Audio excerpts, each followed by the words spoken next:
Ang mga gawa ng mga apostol. Kabanata 45, isinulat mula sa Roma. Ang kabanatang ito ay batay sa mga sulat sa mga taga-Kolosas at sa mga taga-Filipos. Si Apostol Pablo sa unang bahagi ng kanyang karanasang Kristiyano ay binigyan ng mga espesyal na pagkakataon upang malaman ang kalooban ng Diyos tungkol sa mga tagasunod ni Jesus. Siya ay inagaw hanggang sa ikatlong langit, sa paraiso, at nakarinig ng mga salitang hindi masabi, na hindi matuwid na bigkasan ng tao. Inamin niya mismo na maraming pangitain at paghahayag ang ibinigay sa kanya ng Panginoon. Ang kanyang pangunawa sa mga alituntunin ng katotohanan ng Ebanghelyo ay katumbas ng sa pinakamahusay na mga apostol. Ikalawang Korinto Kapitulo 12 versikulo 2, 4, 1, 11. Siya ay may malinaw at ganap na pagkaunawa sa luwang, at haba, at lalim, at taas, ng pag-ibig ni Kristo, na lampas sa kaalaman. Efeso Kapitulo 3 versikulo 18, 19. Hindi masabi ni Pablo ang lahat ng kanyang nakita sa pangitain, sapagkat sa kanyang mga tagapakinig ay may ilan na sana ay maling ginamit ang kanyang mga salita. Ngunit yaong ipinahayag sa kanya ay nagbigay daan sa kanya na gumawa bilang isang pinuno at isang matalinong guro, at hinubog din ang mga mensahe na ipinadala niya sa mga simbahan sa mga huling taon. Ang impresyon na natanggap niya noong nasa pangitain ay laging nasa kanya, na nagbibigay daan sa kanya upang magbigay ng isang tamang representasyon ng Kristiyanong katangian. Sa pamamagitan ng salita ng bibig at sa pamamagitan ng sulat ay nagdala siya ng isang mensahe na mula noon ay nagdala ng tulong at lakas sa simbahan ng Diyos. Sa mga mananampalataya ngayon ang mensaheng ito ay malinaw na nagsasalita ng mga panganib na magbabante sa simbahan, at ang mga maling doktrina na kailangan nilang matugunan. Ang hangarin ng apostol para sa mga tinuran niya ng kanyang mga liham ng payo ay na sila ay hindi na dapat, maging mga bata pa, purut par ito, at pal ay patlipat ng bawat hangin ng doktrina, ngunit dapat silang lahat ay mapunta sa pagkakaisa ng pananampalataya, at ng kaalaman sa anak ng Diyos, tungo sa isang ganap na tao, hanggang sa sukat ng tangkad ng kapuspyusan ni Kristo. Nakiusap siya sa mga tagasunod ni Jesus sa mga pag-anong komunidad na huwag lumakad, gaya ng paglakad ng ibang mga Gentil, sa kawalang kabuluhan ng kanilang pag-iisip, na ang pangunawa ay nagdidilim, nahiwalay sa buhay ng Diyos, dahil sa kabulegan ng kanilang puso, ngunit, maingat, hindi gaya ng mga mangmang, kundi gaya ng marurunong, na tinutubos ang panahon. Efeso Kapitulo 4 versikulo 14, 13, 17, 18, alas 5:15, 16. Hinikayat niya ang mga mananampalataya na umasa sa panahon na si Kristo, na nagmahal sa iglesia, at ibinigay ang kanyang sarili para dito, ay ihaharap ito sa kanyang sarili na isang maluwalhating iglesia, na walang donges, o kulubot, o anumang ganoong bagay, isang simbahang, banal at walang donges. Efeso Kapitulo 5 versikulo 25, 27. Ang mga mensaheng ito, na isinulat ng may kapangyarihan na hindi ng tao kundi ng Diyos, ay naglalaman ng mga aral na dapat pag-aralan ng lahat at maaaring may pakinabang na paulit-ulit. Sa kanila ay nakabalangkas ang praktikal na kabanalan, inilatag ang mga alituntunin na dapat sundin sa bawat simbahan, at ang daan patungo sa buhay na walang hanggan ay ginawang malinaw. Sa kanyang liham sa mga banal at tapat na mga kapatid kay Kristo na nasa Kolosas, na isinulat noong siya ay bilanggo sa Roma, binanggit ni Pablo ang kanyang kagalakan sa kanilang katatagan sa pananampalataya, na ang mga balita ay dinala sa kanya ni Epaphras, na isinulat ng apostol, nagpahayag sa amin ng inyong pag-ibig sa Espiritu. Dahil dito, pagpapatuloy niya, kami rin, mula ng araw na aming marinig ito, ay hindi tumitigil sa pagdarasal para sa inyo, at sa pagnanais na kayo ay mapuspos ng kaalaman ng kanyang kalooban sa lahat ng karunungan at espiritual na pagkaunawa, upang kayo'y makalakad na karapat-dapat sa Panginoon sa lahat ng ikalulugod, na mabunga sa bawat mabuting gawa, at lumalago sa pagkakilala sa Diyos, pinalakas ng buong lakas, ayon sa kanyang maluwalhating kapangyarihan, sa buong pagtitiis at mahabang pagtitiis na may kagalakan. Kaya sinabi ni Pablo sa mga salita ang kanyang pagnanais para sa mga mananampalataya sa Kolosas. Napakataas ng ideya ng mga salitang ito sa harap ng tagasunod ni Kristo. Ipinakikita nila ang mga magagandang posibilidad ng buhay Kristiyano at ginagawang malinaw na walang limitasyon ang mga pagpapalang maaaring matanggap ng mga anak ng Diyos. Patuloy na nadaragdagan ang kaalaman tungkol sa Diyos, maaari silang magpatuloy mula sa lakas hanggang sa lakas, mula sa taas hanggang sa taas sa karanasang Kristiyano, hanggang sa pamamagitan ng kanyang maluwalhating kapangyarihan, sila ay ginawang nakasalubong upang maging kabahagi ng mana ng mga banal sa liwanag. Itinaas ng apostol si Kristo sa harap ng kanyang mga kapatid bilang isa na sa pamamagitan niya ay nilikha ng Diyos ang lahat ng bagay at sa pamamagitan niya ay ginawa niya ang kanilang pagtubos. Ipinahayag niya na ang kamay na umalali sa mga mundo sa kalawakan, at humawak sa kanilang maayos na kaayusan at walang kapagurang gawain sa lahat ng bagay sa buong sansinukob ng Diyos, ay ang kamay na ipinako sa krus para sa kanila. Sa pamamagitan niya ay nilikha ang lahat ng bagay, isinulat ni Pablo, na nasa langit, at nasa lupa, nakikita at di nakikita, maging mga trono, o mga paghahari, o mga pamunuan, o mga kapangyarihan, lahat ng mga bagay ay nilalang sa pamamagitan niya, at para sa kanya, at siya ay bago ang lahat ng mga bagay, at sa pamamagitan niya ay nabubuo ang lahat ng mga bagay. At kayo, na dati hiwalay at mga kaaway sa inyong pag-iisip sa pamamagitan ng masasamang gawa, gayon may ngayon ay pinakipagkasundo niya sa katawan ng kanyang laman sa pamamagitan ng kamatayan, upang iharap kayong banal at walang kapintasan sa kanyang paningin. Ang anak ng Diyos ay yumuko upang ianggat ang mga nahulog. Dahil dito, iniwan niya ang walang kasalanan ng mga daigdig sa kaitaasan, ang 99 na nagmamahal sa kanya, at naparito sa mundong ito upang masugitan dahil sa ating mga pagsalangsang, at mabugbog dahil sa ating mga kasamaan. Isaias Kapitulo 53 versikulo 5, siya sa lahat ng bagay ay ginawang katulad ng kanyang mga kapatid. Siya ay naging laman, maging katulad natin. Alam niya ang ibig sabihin ng gutom at uhaw at pagod. Nabuhayan siya ng pagkain at na-refresh ng pagtulog. Siya ay isang dayuhan at isang naninirahan sa lupa, sa mundo, ngunit hindi sa mundo. Tinutukso at sinusubok habang tinutukso at sinusubok ang mga lalaki at babae sa ngayon, ngunit namumuhay ng malaya sa kasalanan. Malambot, mahabagin, nakikiramay, palaging nagmamalasakit sa iba, kinakatawan niya ang katangian ng Diyos. Ang salita ay nagkatawang tao, at tumahan sa gitna natin, puspos ng biyaya at katotohanan. Juan Kapitulo 1 versikulo 14. Napapaligiran ng mga gawain at impluwensya ng pagano, ang mga mananampalataya sa Kolosas ay nasa panganib na mapalayo sa kapayakan ng Ebanghelyo, at si Pablo, sa pagbabala sa kanila laban dito, ay itinuro sila kay Kristo bilang ang tanging ligtas na patnubay. Nais kong malaman ninyo, ang isinulat niya, kung anong malaking pakikibaka ang mayroon ako para sa inyo, at para sa kanila sa Laodicea, at para sa lahat ng hindi nakakita ng aking mukha sa laman, upang ang kanilang mga puso ay maaliw, na magkakasama sa pag-ibig, at sa lahat ng kayamanan ng lubos na katiyakan ng pagkaunawa, sa pagkilala sa hiwaga ng Diyos, at ng Ama, at ni Kristo, na kung saan nakatago ang lahat ng mga kayamanan ng karunungan at kaalaman.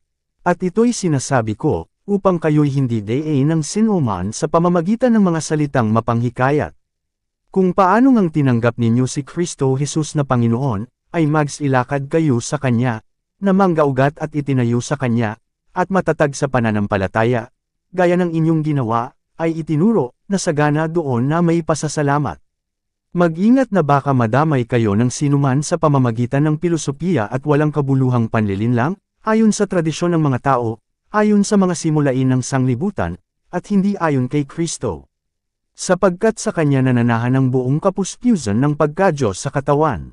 At kayo ay ganap sa Kanya, na siyang ulo ng lahat ng pamunuan at kapangyarihan. Inihula ni Kristo na ang mga manlilinlang ay lilito, na sa pamamagitan ng kanilang impluwensya ay magsasagana, ang kasamaan, at ang pag-ibig ng marami, ay lalamig. Mateo Kapitulo 24 versikulo 12. Binalaan niya ang mga alagad na ang simbahan ay mas nasa panganib sa kasamaang ito kaysa sa pag-uusig ng kanyang mga kaaway. Paulit-ulit na binalaan ni Pablo ang mga mananampalataya laban sa mga huwad na gurong ito. Ang panganib na ito, higit sa lahat, dapat nilang bantayan, dahil sa pagtanggap ng mga huwad na guro, magbubukas sila ng pinto sa mga pagkakamali kung saan ang kaaway ay magpapalabo sa espiritual na mga pangunawa at mayayanig ang pagtitiwala ng mga bagong dating sa pananampalataya sa Ebanghelyo. Si Kristo ang pamantayan kung saan sila susubok sa mga doktrinang iniharap. Lahat ng hindi naaayon sa kanyang mga turo ay dapat nilang tanggihan. Si Kristo na ipinako sa krus para sa kasalanan, si Kristo ay nabuhay mula sa mga patay, si Kristo ay umakyat sa kaitaasan, ito ang agham ng kaligtasan na dapat nilang matutunan at ituro. Ang mga babala ng salita ng Diyos tungkol sa mga panganib na nakapalibot sa simbahang Kristiyano ay sa atin ngayon. Gaya noong panahon ng mga apostol, sinubukan ng mga tao sa pamamagitan ng tradisyon at pilosopiya na sirain ang pananampalataya sa kasulatan, gayon din sa ngayon, sa pamamagitan ng nakalulugod na damdamin ng mas mataas na kritisismo, ebolusyon, espiritismo, teosopia, at pantheismo, ang kaaway ng katwiran ay naghahangad na akayin ng mga kaluluwa sa mga bawal na landas. Para sa marami ang Biblia ay parang isang lampara na walang langis, dahil ginawa nila ang kanilang mga isip sa mga channel ng haka-haka na paniniwala na nagdudulot ng hindi pagkakaunawaan at kalituhan. Ang gawain ng mas mataas na pagpuna, sa pagdissect, paghuhula, muling pagtatayo, ay pagsira sa pananampalataya sa Biblia bilang isang banal na kapahayagan. Ito ay pagnanakaw sa salita ng Diyos ng kapangyarihan upang kontrolin, ianggat, at bigyang inspirasyon ang buhay ng tao. Sa pamamagitan ng espiritismo, tinuturuan ang maraming tao na maniwala na ang pagnanasa ay ang pinakamataas na batas, na ang lisensya ay kalayaan, at ang tao ay mananagot lamang sa kanyang sarili. Ang tagasunod ni Kristo ay makakatagpo ng nakapang-akit na mga salita, laban sa babala ng apostol sa mga mananampalataya sa Kolosas. Makikipagpulong siya sa mga espiritistikong interpretasyon ng kasulatan, ngunit hindi niya dapat tanggapin ang mga ito. Ang kanyang tinig ay maririnig sa malinaw na pagpapatibay ng mga walang hanggang katotohanan ng kasulatan. Nananatili ang kanyang mga mata na nakatuon kay Kristo, siya ay dapat na patuloy na sumulong sa landas na minarkahan, na itinatapon ang lahat ng mga ideya na hindi naaayon sa kanyang pagtuturo. Ang katotohanan ng Diyos ay ang maging paksa para sa kanyang pagmumuni-muni at pagninilay-nilay.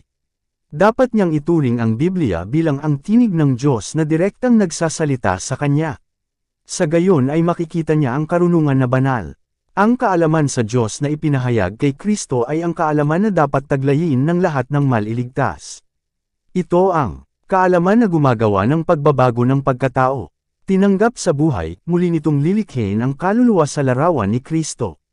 Ito ang kaalaman na inaanyayahan ng Diyos ang kanyang mga anak na tanggapin, bukod sa kung saan ang lahat ay walang kabuluhan at walang kabuluhan. Sa bawat henerasyon at sa bawat lupain ang tunay na pundasyon para sa pagbuo ng pagkatao ay pareho, ang mga alituntuning nakapaloob sa salita ng Diyos. Ang tanging ligtas at tiyak na tuntunin ay gawin ang sinasabi ng Diyos. Ang mga batas ng Panginoon ay tama, at siya na gumagawa ng mga bagay na ito ay hindi matitinag kailanman. Mga Awit Kapitulo 19 Versikulo 8, 15:5. Sa pamamagitan ng salita ng Diyos na tugunan ng mga apostol ang mga huwad na teorya sa kanilang panahon, na nagsasabing, walang ibang pundasyong nilalagay ng sinuman kaysa sa nailagay. Unang Korinto Kapitulo 3 Versikulo 11. Sa panahon ng kanilang pagbabalik loob at pagbibinyag, ang mga mananampalataya sa Kolosas ay nangako sa kanilang sarili na iwaksi ang mga paniniwala at gawain na noon pa man ay bahagi na ng kanilang buhay, at maging tapat sa kanilang katapatan kay Kristo. Sa kanyang liham, pinaalalahanan sila ni Pablo tungkol dito, at pinakiusapan silang huwag kalimutan na upang mapanatili ang kanilang pangako ay dapat silang magsikap ng Pelagian laban sa mga kasamaan na maghahangad na madaig sila. Kung kayo nga ay muling nabuhay na kasama ni Kristo, sabi niya, hanapin ninyo ang mga bagay na nasa itaas, kung saan si Kristo ay nakaupo sa kanan ng Diyos. Ilagay mo ang iyong pagmamahal sa mga bagay sa itaas, hindi sa mga bagay na nasa lupa. Sapagkat kayo ay patay na, at ang inyong buhay ay natatagong kasama ni Kristo sa Diyos. Kung ang sinuman ay na kay Kristo, siya ay bagong nilalang, ang mga lumang bagay ay lumipas na, narito, ang lahat ng mga bagay ay naging bago. Ikalawang Korinto Kapitulo 5 Versikulo 17. Sa pamamagitan ng kapangyarihan ni Kristo, sinira ng mga lalaki at babae ang mga tanikala ng makasalanang ugali. Tinalikuran na nila ang pagiging makasarili. Ang lapastangan ay naging magalang, ang mga lasing ay matino, ang mga malalaswang dalisay. Ang mga kaluluwang nagkaroon ng wangis ni Satanas ay nabagong anyo sa larawan ng Diyos. Ang pagbabagong ito ay sa kanyang sarili ang himala ng mga himala. Isang pagbabagong ginawa ng salita, ito ay isa sa pinakamalalim na misteryo ng salita. Hindi natin ito maintindihan, maaari lamang tayong maniwala, gaya ng ipinahayag ng mga kasulatan.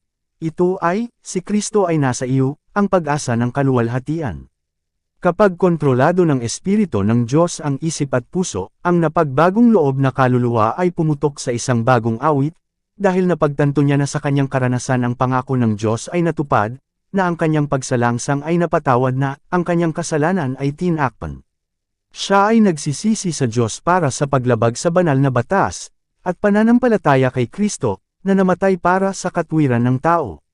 Palibhas ay inaring ganap sa pamamagitan ng pananampalataya, siya ay may kapayapaan sa Diyos sa pamamagitan ng ating Panginoong Jesu Kristo. Roma Kapitulo 5 Versikulo 1. Ngunit dahil ang karanasang ito ay kanya, ang Kristiyano kung gayon ay hindi dapat ihalukip ang kanyang mga kamay, kontento sa kung ano ang nagawa para sa kanya. Siya na nagpasyang pumasok sa espiritual na kaharian ay makakatagpo na ang lahat ng mga kapangyarihan at pagnanasa ng hindi na bagong kalikasan, na sinusuportahan ng mga puwersa ng kaharian ng kadiliman, ay nakahanay laban sa kanya. Bawat araw ay dapat niyang i-renew ang kanyang pagtatalaga, bawat araw ay nakikipaglaban sa kasamaan. Ang mga lumang gawi, na mamana ng mga hilig sa mali, ay magsusumikap para sa karunungan, at laban sa mga ito siya ay dapat na laging magbantay, nagsusumikap sa lakas ni Kristo para sa tagumpay. Patayin nga ninyo ang inyong mga sangkap na nasa lupa, isinulat ni Pablo sa mga taga-Kolosas, na do'y inyong nilakarin minsan, nang kayo'y nanggabubuhay sa kanila. Datapwat ngayon ay iwaksi rin ninyo ang lahat ng ito, galit, puot, masamang hangarin, pamumusong, maalay na pananalita mula sa inyong bibig. Isuot nga ninyo, bilang mga hinirang ng Diyos, banal at minamahal, ng puso ng mga kawan, kagandahang loob, kababang loob ng pag-iisip, kaamuan, mahabang pagtitiis, magtiisan kayo sa isa't isa, at magpatawad kayo sa isa't isa, kung ang sino man ay may paglaban sa kanino man, kung paanong pinatawad kayo ni Kristo, ay gayon din naman ang gawin ninyo. At higit sa lahat ng mga bagay na ito ay magbihis kayo ng paibig, na siyang bigkis ng kasakdalan. At maghari sa inyong mga puso ang kapayapaan ng Diyos, na do'y tinawag naman kayo sa isang katawan, at magpasalamat kayo. Ang liham sa mga taga-Kolosas ay puno ng mga aral na may pinakamataas na halaga sa lahat na nakikibahagi sa paglilingkod kay Kristo, mga aral na nagpapakita ng kaisa-isang layunin at ang kataasan ng layunin na makikita sa buhay niya na wastong kumakatawan sa tagapagligtas. Ang pagtanggi sa lahat ng makahahadlang sa kanya sa pagunlad sa pataas na paraan o na magpapatalikod sa mga paa ng iba mula sa makitid na landas, ang mananampalataya ay maghahayag sa kanyang pang-araw-araw na buhay ng awa, kabaitan, pagpapakumbaba, kaamuan, pagtitiis, at pag-ibig ni Kristo. Ang kapangyarihan ng isang mas mataas, dalisay, mas marangal na buhay ay ang aming malaking pangangailangan. Masyadong marami ang iniisip ng mundo, at napakaliit ng kaharian ng langit. Sa kanyang pagsisikap na maabot ang mithiin ng Diyos para sa kanya, ang Kristiyano ay dapat mawalan ng pag-asa sa wala. Ang moral at espiritual na pagiging perpekto, sa pamamagitan ng biyaya at kapangyarihan ni Kristo, ay ipinangako sa lahat. Si Jesus ang pinagmumulan ng kapangyarihan, ang bukal ng buhay. Dinadala niya tayo sa kanyang salita, at mula sa puno ng buhay ay naghahandog sa atin ng mga dahon para sa pagpapagaling ng mga kaluluwang may sakit sa kasalanan. Inaakay niya tayo sa trono ng Diyos, at inilalagay sa ating bibig ang isang panalangin kung saan tayo ay dinadala sa malapit na pakikipag-ugnayan sa kanyang sarili. Sa kapakanan natin inilalagay niya sa pagpapatakbo ang makapangyarihang lahat ng mga ahensya ng langit. Sa bawat hakbang ay hinahawakan natin ang kanyang buhay na kapangyarihan. Walang limitasyon ang Diyos sa pagsulong ng mga nagnanais na mapuspos ng kaalaman ng kanyang kalooban sa lahat ng karunungan at espiritual na pagkaunawa. Sa pamamagitan ng panalangin, sa pamamagitan ng pagbabantay, sa pamamagitan ng paglago sa kaalaman at pangunawa, sila ay dapat na palalakasan ng buong lakas, ayon sa kanyang maluwalhating kapangyarihan. Kaya handa silang magtrabaho para sa iba. Layunin ng tagapagligtas na ang mga tao, na dinalisay at pinabanal, ay magiging kanyang tulong na kamay. Para sa dakilang pribilehiyong ito ay magpasalamat tayo sa kanya na, Ipinagkaloob sa atin na maging kabahagi ng mana ng mga banal sa liwanag, na siyang nagligtas sa atin mula sa kapangyarihan ng kadiliman, at naglipat sa atin sa kaharian ng kanyang mahal na anak. Ang liham ni Pablo sa mga taga-Filipos, tulad ng isa sa mga taga-Kolosas, ay isinulat noong siya ay bilanggo sa Roma. Ang simbahan sa Filipos ay nagpadala ng mga regalo kay Pablo sa pamamagitan ng kamay ni Epafrodito, na tinawag ni Pablo na, aking kapatid, at kasama sa paggawa, at kapwa-kawal, ngunit iyong sugo, at siyang naglingkod sa aking mga pangangailangan. Habang nasa Roma, si Epafrodito ay may sakit, malapit ng mamatay, ngunit ang Diyos ay naawa sa kanya, isinulat ni Pablo, at hindi lamang sa kanya, kundi sa akin din, upang ako ay magkaroon ng kalungkutan sa kalungkutan.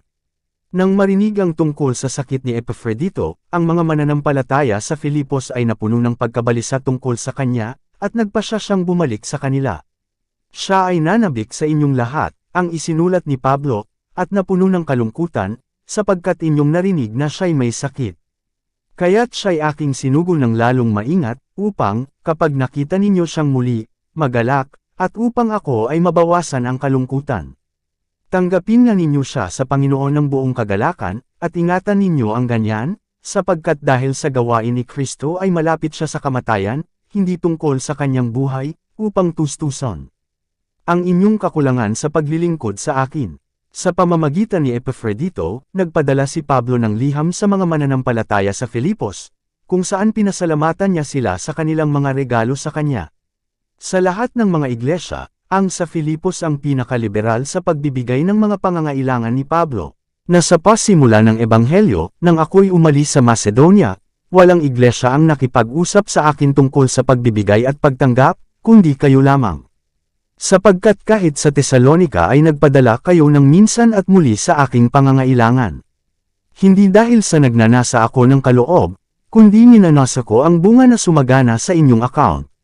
Datapwat mayroon ako ng lahat, at sumasagana, ako'y puspos, palibhasa'y tinanggap ko kay Epafrodito ang mga bagay na ipinadala mula sa inyo, isang amoy ng masarap na amoy, isang hain na kaaya-aya, na lubhang nakalulugod sa Diyos.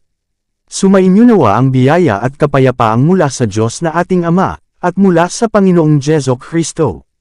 Ako'y nagpapasalamat sa aking Diyos sa bawat pag-alaala sa inyo, na lagi sa bawat aking panalangin para sa inyong lahat ay humihiling na may kagalakan, sa inyong pakikasama sa Evangelyo mula sa unang araw hanggang ngayon, palibhasa'y nagtitiwala sa bagay na ito, na siya na nagpasimulan ng mabuting gawa sa inyo ay gaganapin hanggang sa araw ni Hesukristo, gaya ng nararapat na isipin ko ito tungkol sa inyong lahat, sapagkat kayo'y nasa aking puso, yay amang kapwa sa aking pagkakatali, at sa pagtatanggol at pagpapatibay ng Ebanghelyo, kayong lahat ay kabahagi ng aking biyaya. Sapagkat ang Diyos ang aking patuto, kung gaano ako nananabik sa inyong lahat. At ito'y aking idinadalangan, na ang inyong paibig ay sumagana pa at higit sa kaalaman at sa buong paghatol, upang inyong sangayunan ang mga bagay na napakahusay, upang kayo ay maging tapat at walang kasalanan hanggang sa araw ni Kristo, na puspos ng mga bunga ng katwiran, na sa pamamagitan ni Hesukristo, sa ikaluluwalhati at papuri ng Diyos. Ang biyaya ng Diyos ang nagpatibay kay Pablo sa kanyang pagkabilanggo, na nagbigay daan sa kanya na magalak sa kapigatian. Nang may pananampalataya at katiyakan ay sumulat siya sa kanyang mga kapatid sa Filipos na ang kanyang pagkabilanggo ay nagbunga ng pagsulong ng Ebanghelyo. Nais kong inyong maunawaan, mga kapatid, ipinahayag niya, na ang mga bagay na nangyari sa akin ay nahuhulog pa sa ikasusulong ng Ebanghelyo, upang ang aking mga bono kay Kristo ay hayag sa lahat ng palasyo, at sa lahat ng iba pang mga lugar, at marami sa mga kapatid sa Panginoon, na nagiging tiwala sa pamamagitan ng aking mga tanikala, ay lalong matapang na magsalita ng salita ng walang takot. May aral para sa atin ang karanasang ito ni Pablo, sapagkat ito ay naghahayag ng paraan ng paggawa ng Diyos. Maaaring ilabas ng Panginoon ang tagumpay mula sa tila pagkabalisa at pagkatalo sa atin. Nanganganib tayong makalimutan ang Diyos, tingnan ang mga bagay na nakikita, sa halip na tingnan sa pamamagitan ng mata ng pananampalataya ang mga bagay na hindi nakikita. Kapag dumating ang kasawian o kapahamakan, handa tayong singilin ang Diyos ng kapabayaan o kalupitan. Kung nakikita niyang nararapat na putulin ang ating pagiging kapakipakinabang sa ilang linya, tayo ay nagdadalamati, hindi tumitigil sa pag-iisip na sa gayon ang Diyos ay maaaring gumagawa para sa ating ikabubuti. Kailangan nating matutunan na ang pagkastigo ay bahagi ng kanyang dakilang plano at nasa ilalim ng pamalo ng paghihirap kung minsan ang Kristiyano ay maaaring gumawa ng higit pa para sa guro kaysa sa aktibong paglilingkod. Bilang kanilang halimbawa sa buhay Kristiyano, itinuro ni Pablo ang mga taga-Filipos kay Kristo, na, sa anyo ng Diyos, ay hindi inisip na pagnanakaw ang maging kapantay ng Diyos, ngunit ginawa ang kanyang sarili na walang reputasyon, at kinuha sa kanya ang anyo ng isang alipin, at ginawang kawangis ng mga tao, at palibhasay na sumpungan sa anyo ng tao, nagpakababa siya, at naging masunurin hanggang sa kamatayan, sa makatuwid bagay ang kamatayan sa krus. Kaya nga, aking minamahal, ang pagpapatuloy niya, gaya ng lagi ninyong sinusunod, hindi lamang sa aking harapan, kundi ngayon higit pa sa aking kawalan, gawin ninyo ang inyong sariling kaligtasan na may takot at panginginig. Sapagkat ang Diyos ang gumagawa sa inyo kapwa sa pagnanais at sa paggawa ng kanyang mabuting kaluguran. Gawin ninyo ang lahat ng mga bagay na walang pag-uusig at pagtatalo, upang kayo'y maging walang kapintasan at walang kapintasan, na mga anak ng Diyos, na walang pasaway, sa gitna ng isang bansang liko at suwail, na sa kanila'y nagniningning kayo bilang mga ilaw sa sanglibutan, pinanghahawakan ang salita ng buhay, upang ako ay magalak sa araw ni Kristo, na hindi ako tumakbo ng walang kabuluhan, ni nagtrabaho ng walang kabuluhan. Ang mga salitang ito ay naitala para sa tulong ng bawat kaluluwang nagsusumikap. Itinaas ni Pablo ang pamantayan ng kasakdalan at ipinakita kung paano ito maaabot. Pagsikapan mo ang iyong sariling kaligtasan, sabi niya, sapagkat ang Diyos ang gumagawa sa iyo. Ang gawain ng pagtatamo ng kaligtasan ay isa sa kapartnership, isang joint operation. Dapat magkaroon ng pagtutulungan sa pagitan ng Diyos at ng nagsisising makasalanan. Ito ay kinakailangan para sa pagbuo ng mga tamang prinsipyo sa karakter. Ang tao ay dapat gumawa ng time na pagsisikap upang madaig ang humahadlang sa kanya sa pagkamit ng pagiging perpekto. Ngunit siya ay ganap na umaasa sa Diyos para sa tagumpay. Ang pagsisikap ng tao mismo ay hindi sapat. Kung wala ang tulong ng banal na kapangyarihan, wala itong pakinabang. Ang Diyos ay gumagawa at ang tao ay gumagawa. Ang paglaban sa tukso ay dapat magmula sa tao, na dapat kumuha ng kanyang kapangyarihan mula sa Diyos. Sa isang panig ay mayroong walang katapusang karunungan, habag, at kapangyarihan, sa kabilang banda, kahinaan, pagkamakasalanan, ganap na kawalan ng kakayahan. Nais ng Diyos na magkaroon tayo ng kapangyarihan sa ating sarili. Ngunit hindi niya tayo matutulungan kung wala ang ating pahintulot at pakikipagtulungan. Ang banal na espiritu ay gumagawa sa pamamagitan ng mga kapangyarihan at kakayahan na ibinigay sa tao. Sa ating sarili, hindi natin kayang iayon ang mga layunin at hangarin at hilig sa kalooban ng Diyos, ngunit kung tayo ay handang maging handa, gagawin ito ng tagapagligtas para sa atin, ibinababaw ang mga haka-haka, at bawat matataas na bagay na nagmamataas laban sa kaalaman ng Diyos, at dinadala sa pagkabihag ang bawat pag-iisip sa pagsunod kay Kristo. 2 Korinto Kapitulo 10 versikulo 5. Siya na bubuo ng isang malakas, simetriko na karakter, siya na magiging isang balanseng Kristiyano, ay dapat magbigay ng lahat at gawin ang lahat para kay Kristo, sapagkat ang manunubos ay hindi tatanggap ng hitang paglilingkod. Araw-araw dapat niyang matutunan ang kahulugan ng pagsuko sa sarili. Dapat niyang pag-aralan ang salita ng Diyos, alamin ang kahulugan nito at sundin ang mga tuntunin nito. Sa gayon ay maaabot niya ang pamantayan ng kahusayang Kristiyano. Araw-araw ay gumagawa ang Diyos kasama niya, na ginagawang perpekto ang karakter na dapat tumayo sa panahon ng huling pagsubok. At araw-araw ang mananampalataya ay gumagawa sa harap ng mga tao at mga anghel ng isang napakahusay na eksperimento, na nagpapakita kung ano ang magagawa ng ebanghelyo para sa mga nahulog na tao. Hindi ko ibinibilang ang aking sarili na nahuli, ang isinulat ni Pablo, datapwat ang isang bagay na ito ay aking ginagawa, na nililimot ang mga bagay na nasa likuran, at inaabot ko ang mga bagay na nasa harapan, ako'y nagsusumikap patungo sa tanda para sa gantimpala ng mataas na pagtawag ng Diyos kay Kristo Jesus. Maraming bagay ang ginawa ni Paul. Mula sa oras na ibinigay niya ang kanyang katapatan kay Kristo, ang kanyang buhay ay napuno ng walang kapagurang paglilingkod. Mula sa lungsod hanggang sa lungsod, mula sa bansa hanggang sa bansa, siya ay naglakbay, nagkukwento ng krus, nagwagi ng mga nagbalik loob sa ebanghelyo, at nagtatag ng mga simbahan. Para sa mga simbahang ito siya ay nagkaroon ng patuloy na pangangalaga, at sumulat siya ng maraming liham ng pagtuturo sa kanila.